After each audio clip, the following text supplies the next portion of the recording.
Taus berkata, kalian berselisih dan semakin menjadi-jadi. Salah seorang di antara keduanya berkata, untuk itulah kami diciptakan. Maka Taus berkata, kamu bohong. Dia berkata, bukankah Allah telah berfirman, dan mereka senantiasa berselisih kecuali orang-orang yang diberi rahmat oleh Tuhanmu. Untuk itulah Dia menciptakan mereka. Taus berkata, Allah tidak menciptakan mereka supaya berselisih. Namun, Dia menciptakan mereka untuk bersatu dan berkasih sayang. Hal ini sebagaimana dikemukakan oleh Al-Hakam bin Aban, dari Akramah, dari Ibnu Abbas, supaya berkasih sayanglah Dia menciptakan mereka. Dia tidak menciptakan mereka untuk menerima azab. Hal senada juga dikemukakan oleh Mujahid, A'ad-Dahak, dan Qatadah. Makna pendapat ini merujuk pada firman Allah, dan tidaklah aku menciptakan jin dan manusia melainkan supaya mereka beribadah kepadaku, Surat Az-Zariyat, ayat 56. Sehubungan dengan firman Allah, dan mereka senantiasa berselisih pendapat kecuali orang-orang yang diberi rahmat oleh Tuhanmu dan untuk itulah Allah menciptakan mereka, Hasan Basri berkata, manusia berbeda-beda dalam menganut aneka agama. Kecuali orang yang diberi rahmat oleh Tuhanmu, maka dia tidak berselisih. Hasan Basri ditanya, untuk itukah mereka diciptakan? Dia menjawab, ada yang diciptakan untuk mengisi surganya dan ada yang diciptakan untuk mengisi neraka. Hal ini pun dikemukakan oleh Adha dan Alamasi. Ibnu Wahab berkata, aku bertanya kepada Malik tentang firman Allah, dan mereka senantiasa berselisih pendapat kecuali orang-orang yang diberi rahmat oleh Tuhanmu dan untuk itulah Allah menciptakan mereka. Malik menjawab, sekelompok orang berada di surga dan sekelompok lagi di neraka. Kalimat Tuhanmu telah ditetapkan, sesungguhnya aku akan memenuhi neraka jahanam dengan jin dan manusia, semuanya. Allah Ta'ala memberitahukan bahwa telah ditetapkan dalam ilmunya yang sempurna ihwal makhluknya, di antara mereka ada yang berhak masuk surga dan ada yang berhak masuk neraka. Dan, telah ditetapkan pula bahwa jahanam akan dipenuhi dengan golongan jin dan manusia. Kepunyaan Allah lah alasan yang kuat dan hikmah yang sempurna. Sebuah hadis dalam Syahihain menerangkan, maka Allah, Azza wa Jalla berfirman kepada surga, kamu merupakan rahmatku.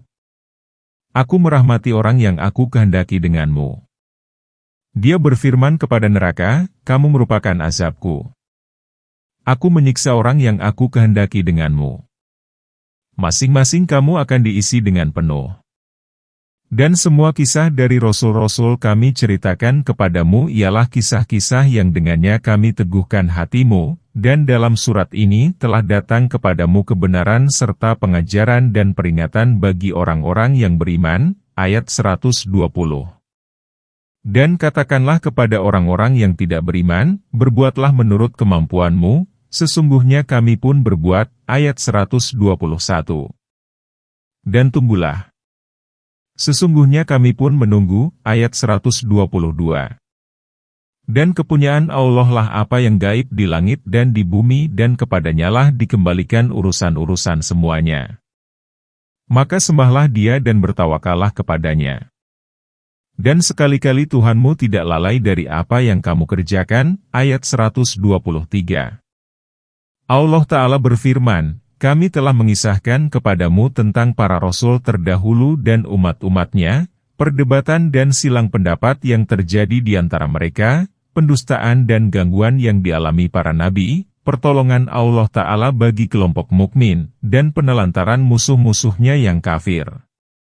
Semua itu dimaksudkan untuk mengokohkan kalbumu, hai Muhammad, dan supaya kamu menjadikan para nabi itu sebagai teladan. Dan dalam surat ini telah datang kepadamu kebenaran. Yakni, surat ini mengandung kisah para nabi dan nasihat yang menghardik kaum kafir serta memberi pelajaran kepada kaum mukminin. Kemudian Allah menyuruh agar Rasulullah berkata kepada kaum kafir, berbuatlah menurut kemampuanmu, yakni menurut caramu sendiri, sesungguhnya kami pun berbuat, menurut cara kami. Dan tunggulah. Sesungguhnya kami pun menunggu untuk mengetahui siapa yang memiliki kesudahan yang baik. Sesungguhnya Allah telah memenuhi janjinya kepada Rasulullah, Dia menolongnya, membantunya, meninggikan ajarannya, dan merendahkan urusan kaum kufar dengan serendah-rendahnya. Sesungguhnya Allah yang Maha Suci mengetahui yang gaib di langit dan di bumi, dan kepadanyalah dikembalikan urusan-urusan semuanya. Masing-masing akan disajikan amalnya pada hari perhitungan. Kepunyaan Allah lah hak penciptaan dan segala urusan. Lalu Allah menyuruh makhluk agar beribadah dan bertawakal kepadanya, karena Dia mencukupi segala urusan orang yang bertawakal dan kembali kepadanya. Dan sekali-kali Tuhanmu tidak lalai dari apa yang kamu kerjakan. Yakni, tidak ada seorang pun di antara orang yang mendustakanmu, Muhammad, yang samar baginya. Dia Maha mengetahui berbagai perilaku dan ucapan-ucapan mereka. Dia akan menyiksa mereka di dunia dan di akhirat karena kekafirannya. Dia pun akan menolongmu dan kelompokmu dalam mengungguli mereka di dunia dan akhirat. Demikianlah surat Hud. Segala puji bagi Allah sejak dahulu hingga kemudian atas segala nikmat yang dianugerahkannya. Surat ke-12, Yusuf. Surat Yusuf sebanyak 111 ayat. Ia merupakan surat Makkiyah kecuali ayat 1, 2, 3, dan 7, merupakan surat Madaniyah. Surat ini diturunkan setelah surat Hud. Dengan nama Allah yang Maha Pemurah lagi Maha Pengasih. Alif Lam Ra. Itulah ayat-ayat kitab yang nyata, ayat 1.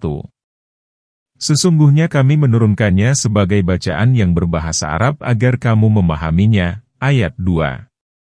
Kami menceritakan kepadamu kisah yang paling baik dengan mewahyukan Al-Quran ini kepadamu. Dan sesungguhnya kamu sebelumnya termasuk orang-orang yang belum mengetahui, ayat 3. Alif Lam Ra. Pembicaraan mengenai huruf yang terpotong-potong telah dikemukakan pada awal surat Al-Baqarah. Firman Allah Ta'ala, inilah ayat-ayat kitab yang nyata. Yakni, inilah ayat-ayat Al-Quran yang jelas dan terang, yang menerangkan segala perkara yang samar serta menjelaskan dan menerangkannya.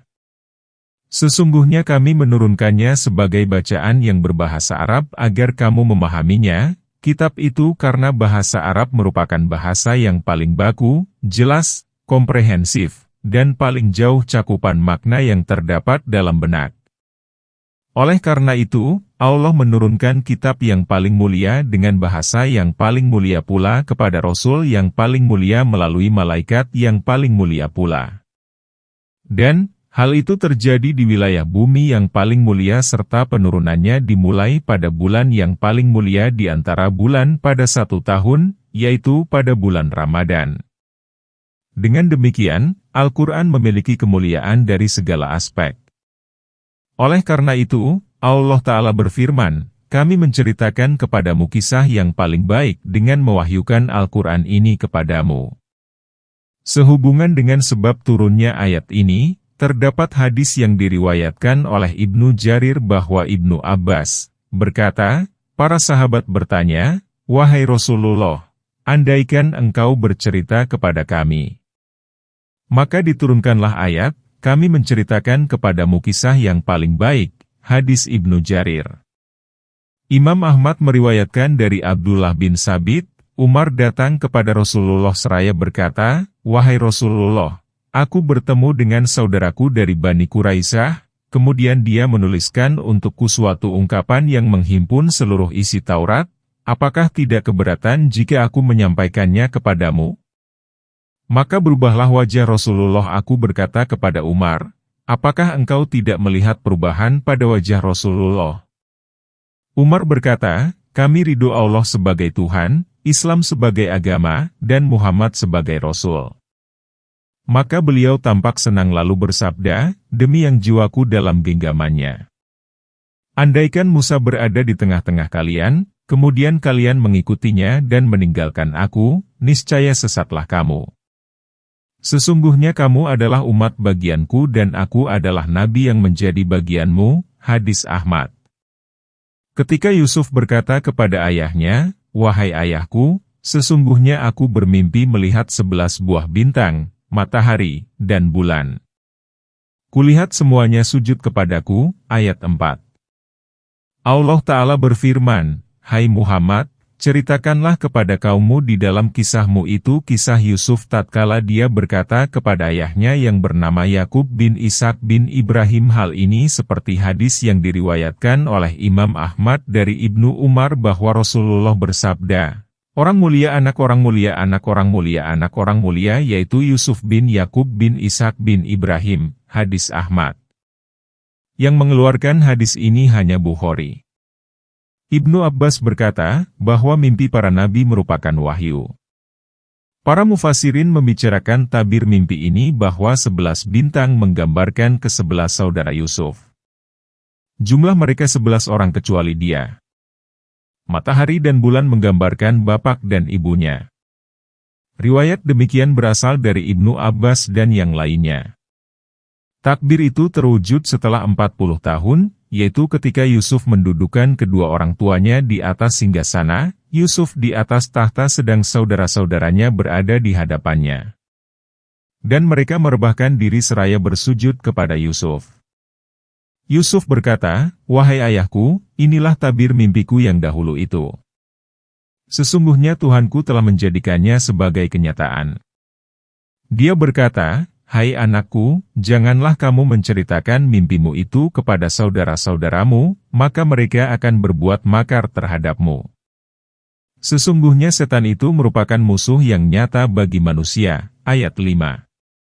Allah Ta'ala memberitahukan ucapan Yakub kepada anaknya yaitu Yusuf tatkala dia menceritakan mimpi yang dialaminya kepada ayahnya, yaitu mimpi yang menggambarkan ketundukan saudara-saudaranya kepada dirinya serta menghormatinya dengan berlebihan hingga mereka tersungkur sambil bersujud demi mengagungkan, menghormati, dan memuliakan Yusuf. Yakub mengkhawatirkan Yusuf akan menceritakan mimpinya kepada salah seorang saudaranya, lalu mereka dengki, dan memperdayanya. Oleh karena itu, Yakub berkata, "Janganlah kamu menceritakan mimpimu itu kepada saudara-saudaramu, maka mereka akan berbuat makar terhadapmu." Yakni, mereka melakukan suatu muslihat untuk mencelakanmu. Oleh karena itu, dalam sebuah hadis Nabi bersabda, "Apabila salah seorang di antara kamu bermimpi mengenai sesuatu yang disukai, maka ceritakanlah. Jika bermimpi tentang sesuatu yang dibenci, hendaklah ia berbalik ke sisi tubuhnya yang lain, meludahlah ke sebelah kiri 3 kali, dan berlindunglah kepada Allah dari kejelekan mimpi itu dan janganlah menceritakannya kepada siapapun dan mimpi itu tidak akan membahayakannya." Oleh karena itu, diberlakukanlah perintah menyembunyikan nikmat hingga nikmat itu ditemukan dan ditampakkan. Hal ini dikemukakan dalam hadis, "Upayakanlah untuk pemenuhan kebutuhan dengan merahasiakannya, karena setiap pemilik nikmat itu ada pendengkinya. Demikianlah Tuhanmu memilihmu dan mengajarkan kepadamu sebagian dari tabir mimpi-mimpi serta disempurnakannya nikmatnya kepadamu dan kepada keluarga Yakub sebagaimana dia telah menyempurnakan nikmatnya kepada 2 orang bapakmu sebelum itu, yaitu Ibrahim dan Ishak. Sesungguhnya Tuhanmu Maha Mengetahui lagi Maha Bijaksana." Ayat 6. Allah Ta'ala memberitahukan ucapan Yakub kepada Yusuf, anaknya, "Sebagaimana Tuhanmu telah memilihmu dan memperlihatkan bintang-bintang dan matahari serta bulan bersujud kepadamu, maka demikianlah Tuhanmu memilihmu untuk menerima kenabiannya dan mengajarkan kepadamu sebagian dari takbir mimpi-mimpi serta disempurnakannya nikmatnya kepadamu, dengan mengangkatmu sebagai Rasul dan memberimu wahyu. Oleh karena itu, Allah berfirman, sebagaimana dia telah menyempurnakan nikmatnya kepada 2 orang bapakmu sebelum itu, yaitu Ibrahim, Al-Halil, dan Ishak, anak Ibrahim. Sesungguhnya Tuhanmu Maha Mengetahui lagi Maha Bijaksana. Yakni, dia Maha Mengetahui kepada siapa dia memberikan risalahnya, sebagaimana dikatakannya dalam ayat lain. Sesungguhnya ada beberapa tanda kekuasaan Allah pada Yusuf dan saudara-saudaranya bagi orang-orang yang bertanya, ayat 7.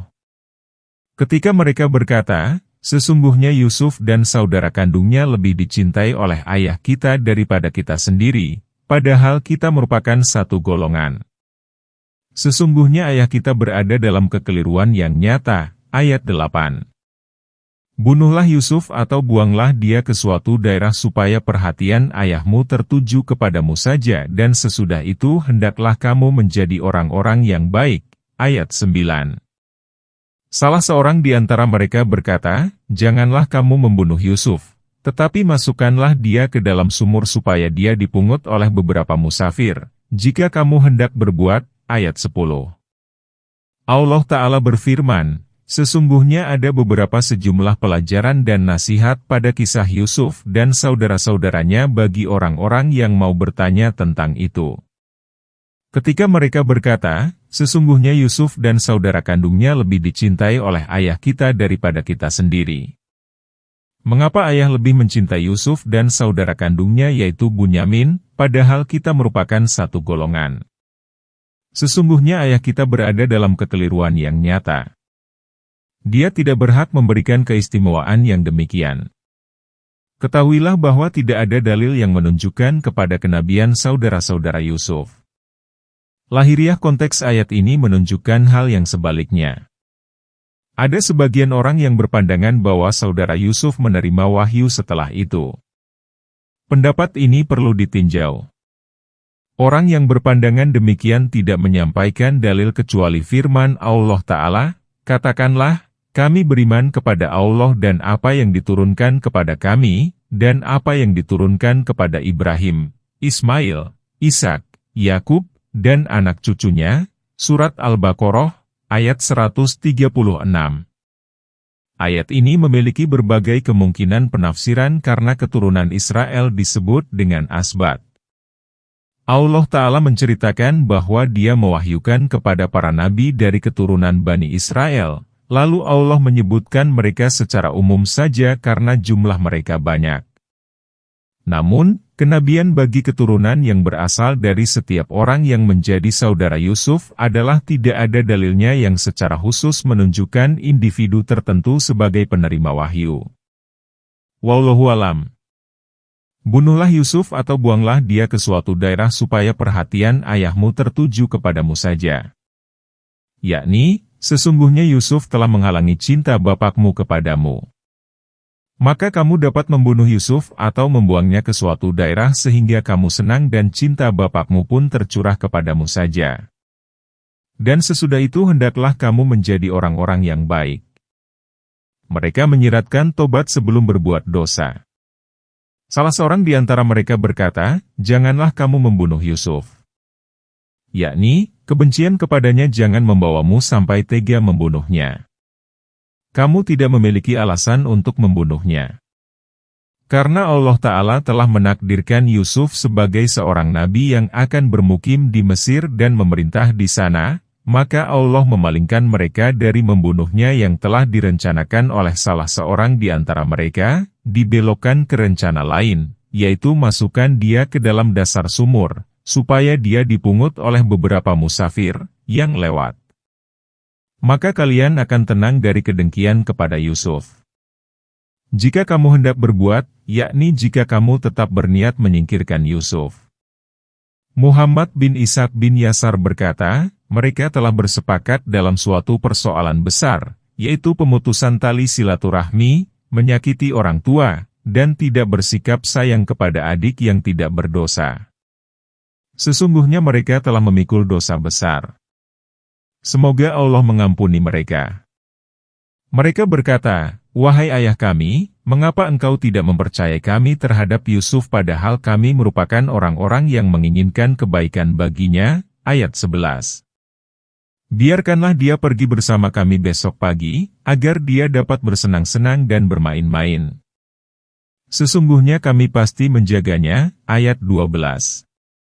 Setelah mereka berniat buat untuk melemparkannya ke dalam sumur, mereka mendatangi ayahnya dan berkata, wahai ayah kami, mengapa engkau tidak mempercayai kami terhadap Yusuf padahal kami merupakan orang-orang yang menginginkan kebaikan baginya? Ini merupakan pengakuan dan klaim sedang mereka menyembunyikan hal yang sebenarnya karena hasut kepada saudaranya. Biarkanlah dia pergi bersama kami besok pagi agar dia dapat bersenang-senang dan bermain-main, yakni berlari-lari dan beraktivitas. Sesungguhnya kami pasti menjaganya, serta memeliharanya."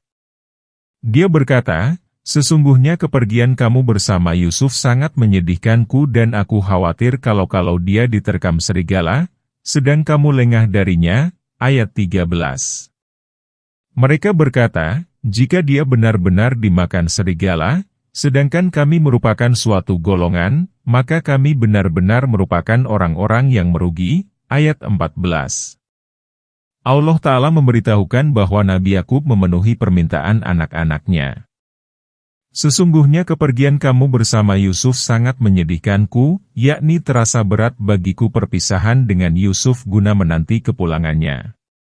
Hal itu karena dia sangat mencintai Yusuf karena dia mengetahui bahwa di dalam dirinya terdapat tanda-tanda kenabian, kesempurnaan perilaku, dan kebaikan tubuh. Semoga rahmat dan salam Allah dilimpahkan kepadanya." Ucapan Yakub, "Dan aku khawatir kalau dia diterkam serigala, sedang kamu lengah darinya," yakni aku khawatir kamu akan lalai terhadap Yusuf kemudian dia diterkam serigala. Mereka berkata, "Jika dia benar-benar dimakan serigala maka kami merupakan suatu golongan. Kalau demikian maka kami benar-benar merupakan orang-orang yang merugi." Yakni, jika serigala menyerangnya sedangkan kami merupakan sebuah kelompok. Sesungguhnya, jika demikian, niscaya kami binasa dan tidak berdaya dalam melindunginya. Maksudnya, kami tidak akan memberi kesempatan kepada serigala.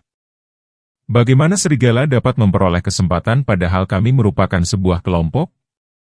Kalau kami lengah berarti kami bukan laki-laki.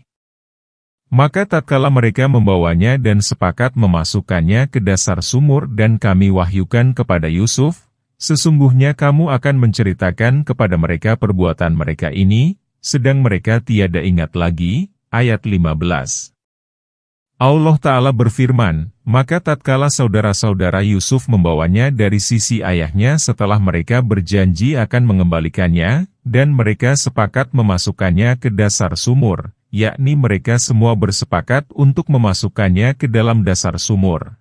Dan mereka telah mengambilnya dari sisi ayahnya sedang mereka menampakkan penghormatan kepada Yusuf guna menyenangkan hatinya dan menggembirakannya.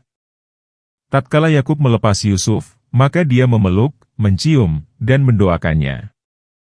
Setelah mereka berada jauh dari penglihatan ayahnya maka mulailah mereka menyakiti dan mencaci Yusuf. Kemudian, mereka mengikatnya dengan tali lalu mengulurnya ke dasar sumur.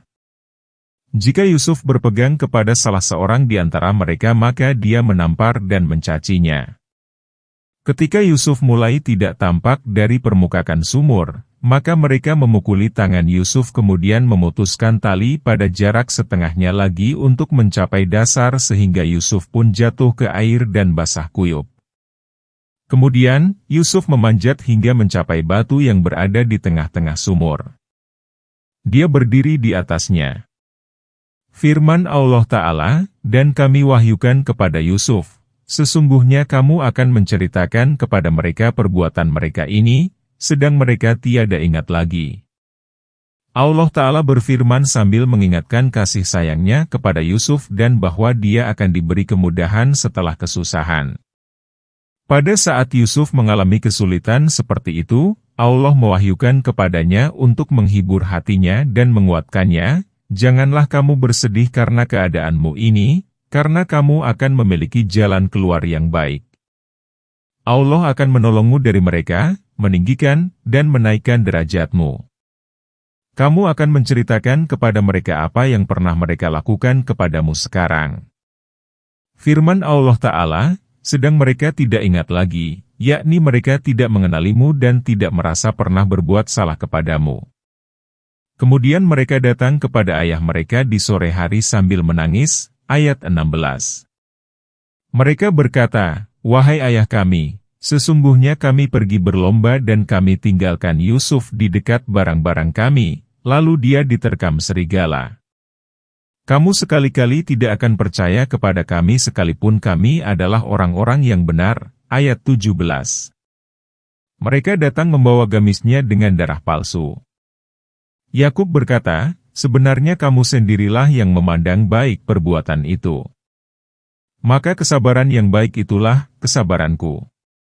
Dan Allah sajalah yang dimohon pertolongannya terhadap apa yang kamu ceritakan, ayat 18. Allah Ta'ala menceritakan ihwal tipu daya yang diandalkan oleh saudara-saudara Yusuf untuk menghadapi ayahnya setelah mereka melemparkan Yusuf ke dasar sumur. Mereka pulang malam sambil menangis, menampakkan kesedihannya atas Yusuf, dan mengemukakan alasan atas apa yang telah terjadi menurut versi mereka. Mereka berkata, "Wahai ayah kami, sesungguhnya kami pergi berlomba dan kami tinggalkan Yusuf di dekat barang-barang kami, yaitu baju-baju dan barang-barang kami, lalu dia diterkam serigala." Dan inilah yang dikhawatirkan Yakub dan ditakutinya. Firman Allah, "Kamu sekali-kali tidak akan percaya kepada kami sekalipun kami merupakan orang-orang yang benar." Yakni, kami tahu bahwa engkau tidak akan membenarkan kami walaupun kami ini orang-orang yang benar. Mengapa engkau berprasangka buruk terhadap kami? Karena engkau mengkhawatirkan Yusuf akan diterkam serigala dan sekarang menjadi kenyataan. Kami maklum jika engkau tidak mempercayai kami karena kejadian itu aneh dan mengherankan sebab apa yang engkau khawatirkan bertepatan dengan apa yang kami alami. Mereka datang membawa gamisnya dengan darah palsu, yakni diada-adakan. Mereka menangkap anak kambing kemudian menyembelihnya. Mereka melumuri baju Yusuf dengan darah kambing guna memberi kesan bahwa inilah baju yang dikenakan Yusuf pada saat dia diterkam serigala. Namun, mereka lupa untuk mengoyakkan baju itu sehingga kemulusan baju tidak mendukung kebohongannya kepada Yakub. Oleh karena itu, Yakub berkata, sebenarnya kamu sendirilah yang memandang baik perbuatan itu. Maka kesabaran yang baik. Yakni, maka aku bersabar dengan kesabaran yang baik dalam menghadapi persoalan yang terjadi secara bertepatan ini. Dan Allah sajalah yang dimohon pertolongannya terhadap apa yang kamu ceritakan, berupa kebohongan dan kemustahilan. Sabar yang baik ialah kesabaran yang tidak disertai pengaduan, sebagaimana hal itu dikemukakan dalam hadis mursal, hadis yang disandarkan langsung ke Nabi. Kemudian datanglah kelompok musafir. Mereka menyuruh pengambil air, lalu menurunkan timbanya. Dia berkata, "Oh, kabar gembira. Ini seorang anak." Kemudian mereka menyembunyikannya sebagai barang dagangan. Allah Maha mengetahui terhadap apa yang mereka kerjakan, ayat 19. Mereka menjualnya dengan harga yang murah, hanya beberapa dirham. Mereka merupakan orang-orang yang tidak tertarik kepadanya, ayat 20. Firman Allah Ta'ala, dan mereka menjualnya dengan harga murah, hanya beberapa dirham. Allah Ta'ala berfirman, saudara-saudara Yusuf menjual Yusuf dengan harga murah dan minim. Yakni, saudara-saudara Yusuf memperoleh pengganti dengan harga yang sangat murah dari yang murah. Dan mereka tidak tertarik kepadanya. Yakni, mereka tidak menyukai Yusuf, sehingga apabila orang lain memintanya tanpa imbalan apapun, niscaya mereka memberikannya. Ibnu Abbas, Mujahid, dan A'adidahak berpendapat bahwa damir yang terdapat dalam firman Allah wasyarahu merujuk kepada saudara-saudara Yusuf, bukan kepada kafilah. Pendapat ini sangat kuat karena firman Allah Ta'ala, dan mereka tidak tertarik kepadanya, menunjukkan bahwa yang tidak tertarik itu adalah saudara Yusuf, bukan kafilah, sebab kafilah itu justru merasa gembira karena mendapatkan Yusuf dan menyembunyikannya sebagai komoditi. Kalau mereka tidak tertarik, niscaya tidak akan membelinya. Dengan demikian, pendapat ini menjadi unggul atas pendapat lain. Demikianlah, Yusuf dijual oleh kafilah di Mesir dan dibeli oleh Al-Aziz. Dan orang Mesir yang membelinya berkata kepada istrinya, berikanlah kepadanya tempat yang baik. Mudah-mudahan dia bermanfaat bagi kita atau kita pungut dia sebagai anak. Demikianlah kami menempatkan Yusuf di bumi dan agar kami mengajarinya tabir mimpi. Allah Maha berkuasa atas urusannya. Namun, kebanyakan manusia tidak mengetahui. Ayat 21. Setelah dia mencapai kedewasaannya, kami memberinya hikmah dan ilmu. Demikianlah kami membalas orang-orang yang berbuat baik. Ayat 22.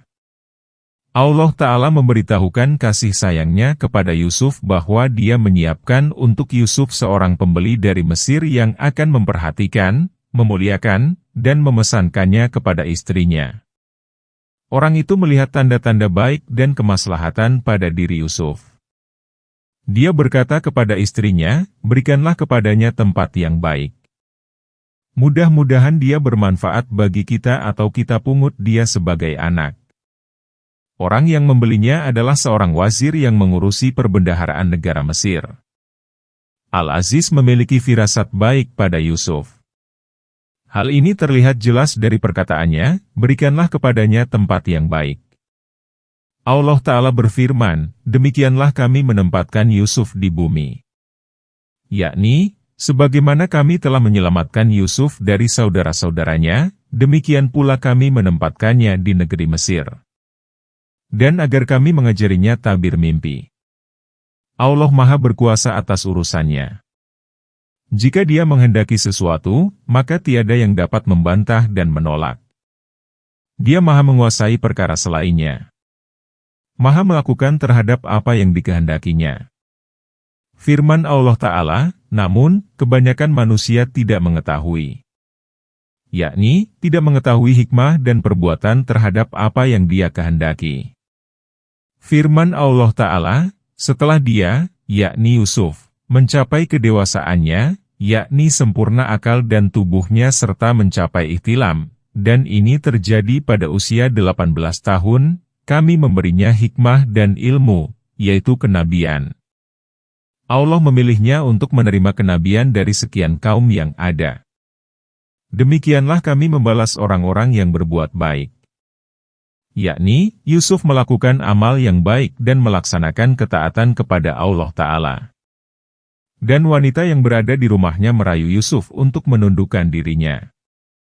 Dia mengunci pintu-pintu, lalu berkata, "Kemarilah." Yusuf berkata, "Aku berlindung kepada Allah.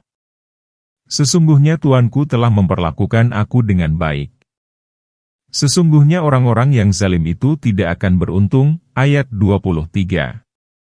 Allah Ta'ala mengisahkan ihwal istri Al-Aziz, yaitu istri yang di dalam rumahnya Yusuf tinggal di Mesir. Suaminya telah memesankan Yusuf agar dimuliakan. Kemudian dia merayu Yusuf supaya takluk kepada dirinya. Yakni, si istri berupaya untuk menguasai diri Yusuf dan menyerahkan dirinya kepada Yusuf. Hal itu karena si istri sangat mencintai Yusuf dengan hebat karena ketampanan, kebaikan, dan kepandaiannya. Hal itu mendorongnya untuk berdandan buat Yusuf. Dia mengunci pintu-pintu dan dia menyerahkan diri kepada Yusuf. Lalu berkata, "Kemarilah." Yusuf menolaknya sekuat tenaga dan berkata, "Aku berlindung kepada Allah. Sesungguhnya Tuanku telah memperlakukan aku dengan baik." Orang-orang pada saat itu menggunakan kata "Rob" untuk menunjukkan majikan. Yakni, sesungguhnya suamimu adalah tuanku yang telah memperlakukan aku dengan baik dan memberiku tempat tinggal. Maka aku tidak akan membalasnya dengan berbuat fahisyah, artinya yakni tindakan yang keji yang keluar dari ketentuan yang Allah berikan kepada istrinya. Sesungguhnya orang-orang yang zalim itu tidak akan beruntung. Para ahli qiraat berikhtilaf, berbeda pendapat, mengenai bacaan hai talaka. Arti ungkapan ini ialah aku menyediakan diri untukmu.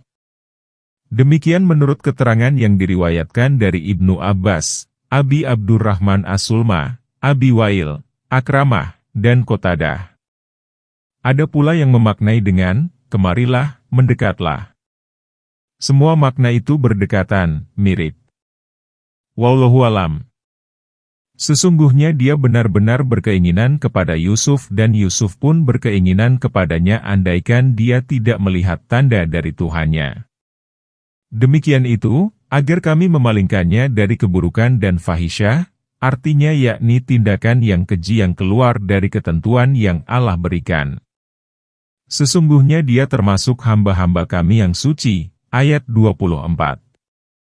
Sekaitan dengan topik ini, pendapat dan pernyataan para mufasir berbeda-beda.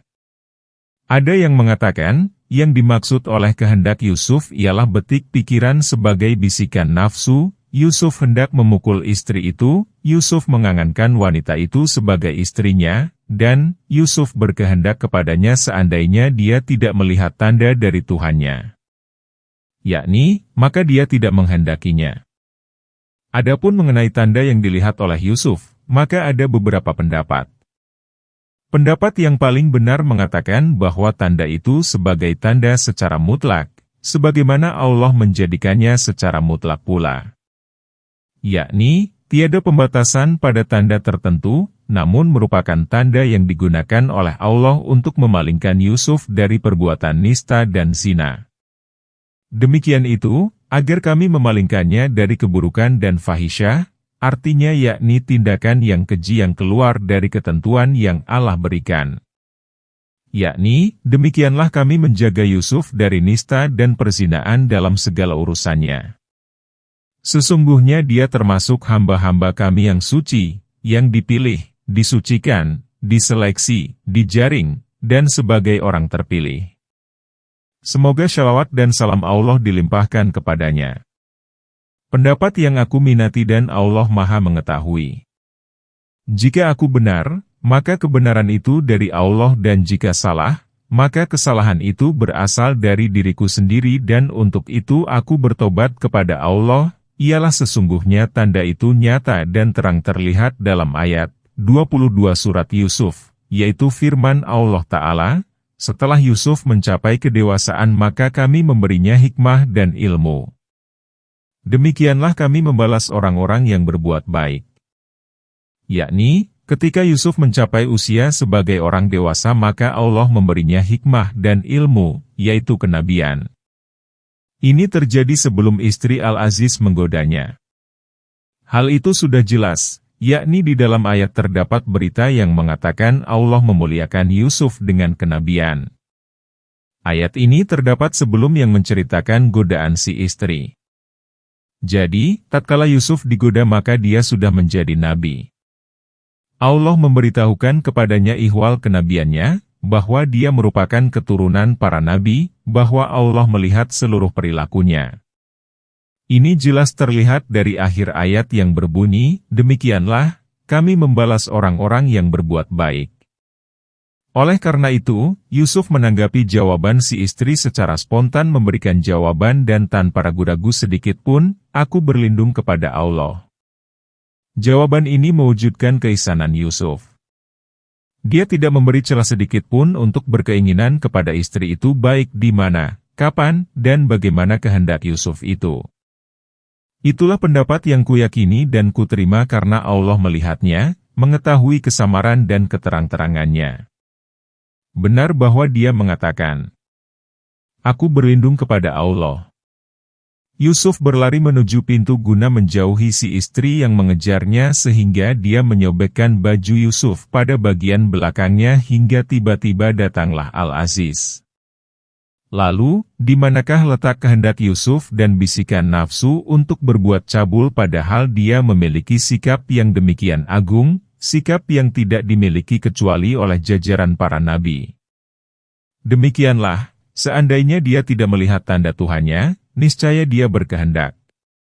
Tetapi, dia melihat tanda itu sehingga lenyap pula kehendaknya. Karena bila tanda ada, maka lenyaplah kehendak. Allah Maha Tahu. Dialah yang memberi taufik dan menunjukkan kepada kebenaran. Dan keduanya berlomba menuju pintu. Wanita itu menyobekkan gamisnya pada bagian belakang. Keduanya mendapati suami si wanita di depan pintu. Wanita itu berkata, tidakkah pembalasan bagi orang yang bermaksud buruk terhadap istrimu kecuali di penjara atau azab yang pedih? Ayat 25. Yusuf berkata, dia merayuku untuk menundukkan diriku. Dan seorang saksi dari keluarga wanita itu memberikan kesaksian, jika baju gamisnya koyak di muka, maka wanita itu benar dan Yusuf termasuk orang-orang yang berdusta. Ayat 26.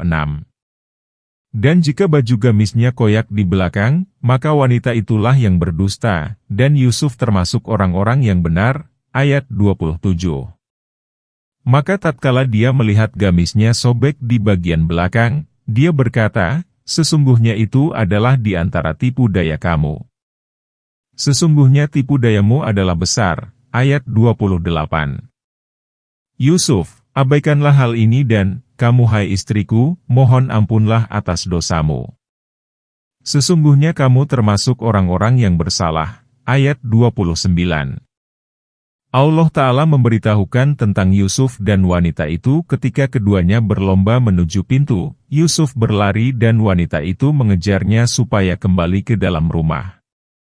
Wanita itu berhasil menyusulnya dan memegang gamisnya dari belakang sehingga ia pun sobek dengan besar dan nista.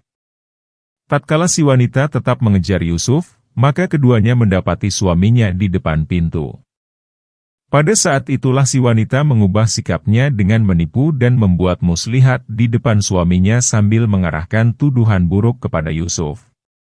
Dia berkata, tidakkah pembalasan bagi orang yang bermaksud buruk, yakni cabul, terhadap istrimu kecuali di penjara atau azab yang pedih, dipukul dengan keras sekali.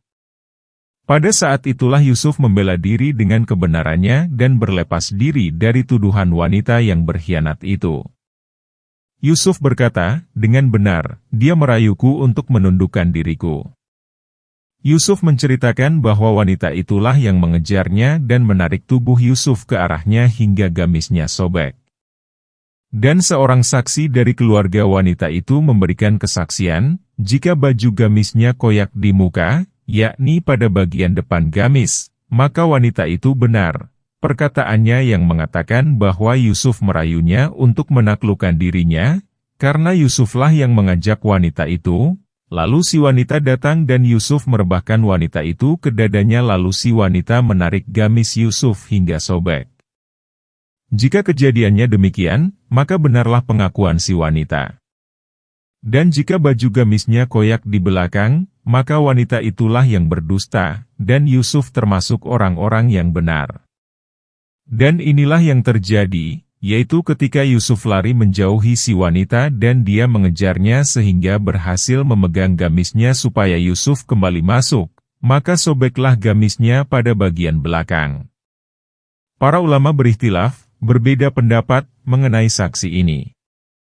Al-Aufi meriwayatkan dari Ibnu Abbas sehubungan dengan firman Allah Ta'ala, dan seorang saksi dari keluarga wanita itu memberikan kesaksian. Saksi itu adalah anak kecil yang masih ada dalam buayan.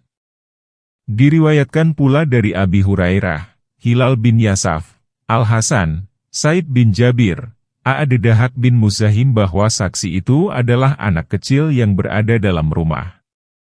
Pendapat ini dipilih oleh Ibnu Jarir. Sehubungan dengan ini terdapat hadis marfu. Maka Ibnu Jarir meriwayatkan dari Ibnu Abbas, dari Nabi, ada 4 anak kecil yang dapat berbicara. Kemudian beliau menyebut di antara mereka ialah saksi Yusuf.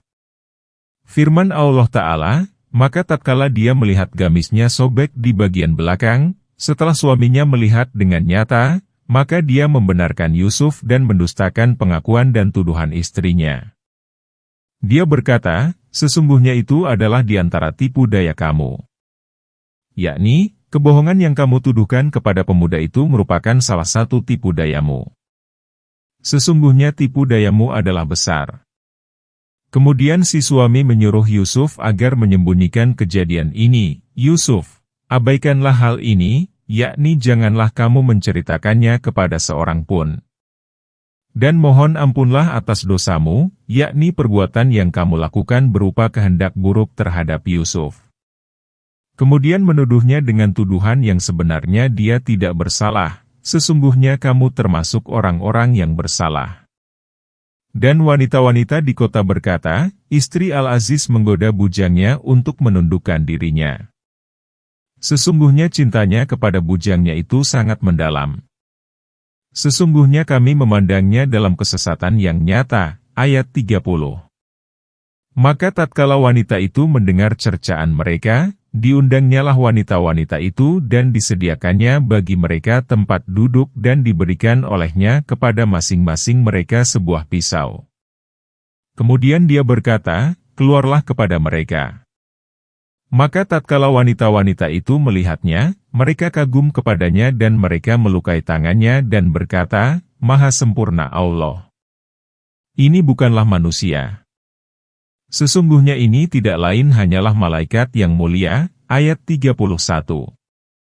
Wanita itu berkata, "Itulah dia orang yang kamu cela aku karena tertarik kepadanya. Dan sesungguhnya aku telah menggoda dia untuk menaklukkan dirinya, akan tetapi dia menolak. Dan sesungguhnya jika dia tidak menaati apa yang aku perintahkan kepadanya, niscaya dia dipenjarakan dan dia akan termasuk golongan orang-orang yang hina." Ayat 32. Yusuf berkata, "Wahai Tuhanku, penjara lebih aku sukai daripada memenuhi ajakan mereka kepadaku. Dan jika tidak engkau hindarkan dariku tipu daya mereka, tentu aku akan berkecenderungan dan tentulah aku termasuk orang-orang yang bodoh." Ayat 33. Maka Tuhannya memperkenankan doa Yusuf dan dia menghindarkan Yusuf dari tipu daya mereka. Sesungguhnya dialah yang maha mendengar lagi maha mengetahui. Ayat 34. Allah Ta'ala memberitahukan bahwa kasus Yusuf dengan istri Al-Aziz telah menyebar di kota sehingga halayak pun memperbincangkannya. Dan wanita-wanita di kota berkata, yaitu para istri pembesar Mesir memandang buruk dan mencela istri Al-Aziz. Mereka mengatakan, istri Al-Aziz menggoda bujangnya untuk menundukkan dirinya, yakni mengajak bujangnya kepada dirinya. Sesungguhnya cintanya kepada bujangnya itu sangat mendalam. Sesungguhnya kami memandangnya dalam kesesatan yang nyata, dalam perbuatannya itu. Maka tatkala wanita itu mendengar cercaan mereka, yakni sampailah kepada para istri itu berita tentang ketampanan Yusuf. Mereka menyampaikan maksud agar dapat menyaksikan bujang itu di dekat istri Aziz. Diundangnyalah wanita-wanita itu, untuk menikmati jamuan makan yang disiapkan istri Aziz. Dan disediakannya bagi mereka tempat duduk, permadani, dan tempat makanan yang mesti dikupas dengan pisau, seperti buah-buahan. Oleh karena itu, Allah Ta'ala berfirman, dan diberikan olehnya kepada masing-masing mereka sebuah pisau. Istri Aziz hendak memperdaya mereka dengan muslihat yang lebih besar daripada muslihat mereka. Kemudian dia berkata, keluarlah kepada mereka. Maka tatkala Yusuf keluar dan wanita-wanita itu melihatnya, mereka kagum kepadanya, yakni ketampanannya mempesona mereka sehingga mereka mengiris tangannya masing-masing tatkala mereka mengupas buah. Mereka tidak merasa sakit karena demikian terpesonanya oleh ketampanan Yusuf. Mereka menyangka bahwa dirinya tengah memotong buah-buahan padahal mereka tengah mengiris tangan-tangannya. Setelah berlalu, barulah mereka sadar. Maka istri Aziz berkata, karena melihat sekali saja kamu sudah melakukan hal sedemikian maka betapa sakitnya saya yang melihatnya tiap hari. Mereka berkata, Maha sempurna Allah. Ini bukanlah manusia. Sesungguhnya ini tidak lain hanyalah malaikat yang mulia. Kemudian mereka berkata kepada istri Al-Aziz, tidak alasan bagi kami untuk mencelamu setelah kami menyaksikannya. Sesungguhnya Yusuf diberi separuh ketampanan sebagaimana hal itu ditegaskan di dalam hadis Isra, yang sahih, Rasulullah melewati Yusuf di langit ketiga. Beliau bersabda, ternyata dia diberi separuh ketampanan. Hamad bin Salamah meriwayatkan dari Sabit, dari Anas, bahwa Rasulullah bersabda, Yusuf dan ibunya diberi separuh dari ketampanan. Oleh karena itu, para wanita itu berkata, Maha sempurna Allah. Ini bukanlah manusia. Sesungguhnya ini tidak lain hanyalah malaikat yang mulia. Itulah dia, orang yang kamu cela aku karena tertarik kepadanya. Istri Aziz mengucapkan demikian untuk meminta pengertian dari mereka bahwa orang ini harus dicintai karena ketampanannya dan kesempurnaannya. Dan sesungguhnya aku telah menggoda dia untuk menaklukkan dirinya, akan tetapi dia menolak. Penolakan ini merupakan keindahan perilaku. Demikianlah, dalam diri Yusuf menyatu kesempurnaan keindahan penciptaan dan akhlak. Yakni, dia tampan dan terpelihara diri.